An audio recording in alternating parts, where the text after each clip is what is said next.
Hey everybody, I'm Francesca Maxime. This is WiseGirl for Thursday, December 8th. Always good to see you. Wanted to check in today about our egos, and are they who we really are, or are they who we think we are? And what does that kind of mean to separate who we really are from sort of this constructed identity in terms of what we do or our roles in society or the different kinds of ways that we categorize ourselves or are categorized and fit into different parts of things. I'm going to use myself as an example because I think that I happen to have spent nearly the last 20 years in a pretty ego-driven business, which is television news media, on-air television news media.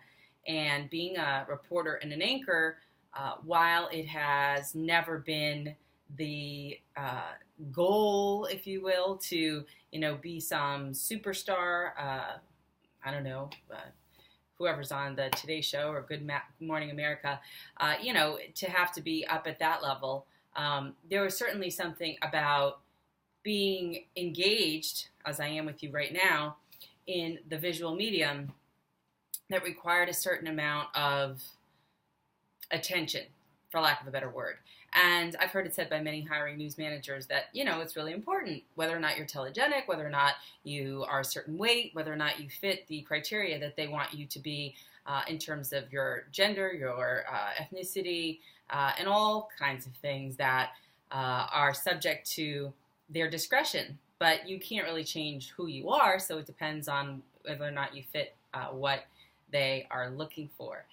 That being said, a lot of people in my business get caught up in their getting affirmation from the public or the audience as being really important to their own self-nourishment and ability to kind of keep going.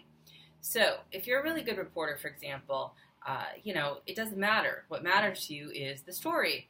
What matters to you is making sure that you're informing people with unbiased information. Yes, it is still possible, and that you are able to detach from any kind of opinions or whatever and present something cleanly and clearly so that people can make their objective decisions about it. When you're on TV and you're not necessarily a print reporter or even a radio reporter, there's a certain amount of, for lack of a better word, celebrity status that may go along with that, depending on where you are. I know in smaller markets that I've worked in, it's been one of those things where you go to the grocery store and you're buying grapes and, people want to talk to you, and that's great. I know other anchors in local markets that have had that and do have that happen to them. And then, you move to a place like New York and really nobody cares. Not that it's anything, but I remember a friend of mine from college called me one day a few years ago and said, hey, I see your picture on a bus in the middle of New York City. I'm driving around. And I'm like, yeah. That's true.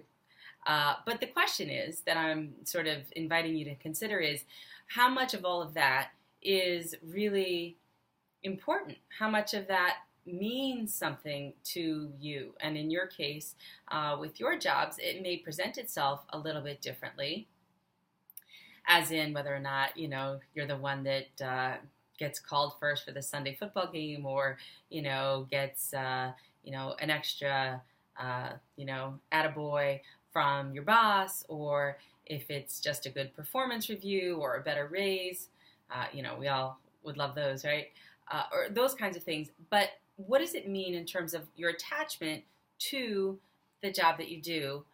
How much is what you do about your ego, meaning the construction of what other people think you are, the digital marketer, the attorney, the physician? How much of your value for yourself is caught up in that?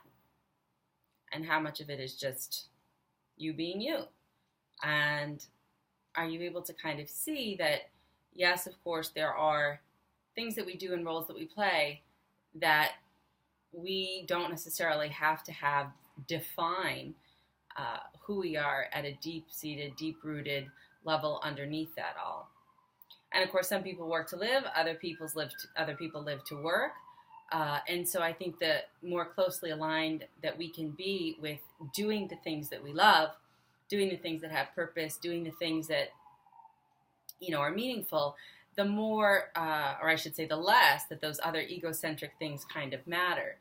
But sometimes, getting your picture on the cover of a magazine or a trade magazine, or making sure that you, made the local paper for getting a city deal or a city project put together, if you're like an urban planner or something like that, those things are all nice. It's just a question of how much of us is really kind of going after those things, and do they really define who we are?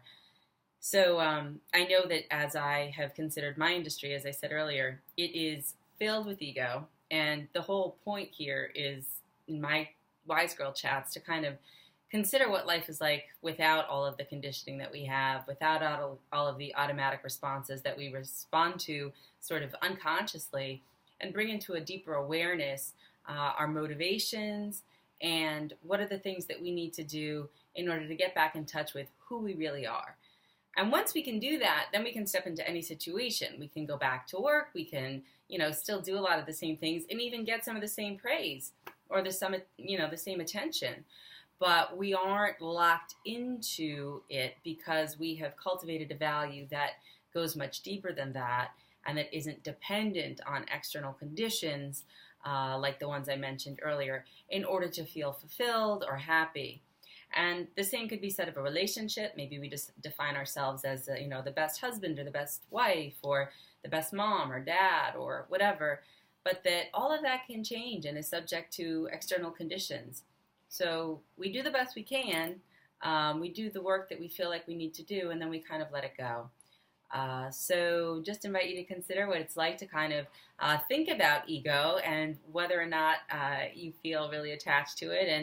And if you do, it's okay too. There's plenty of room to explore that, and even to have a real awareness and noticing an ability to have compassion for that, as opposed to like going into some, other script like, oh, I shouldn't feel this way, because that's not really what we're trying to do. We're not trying to add insult to injury here.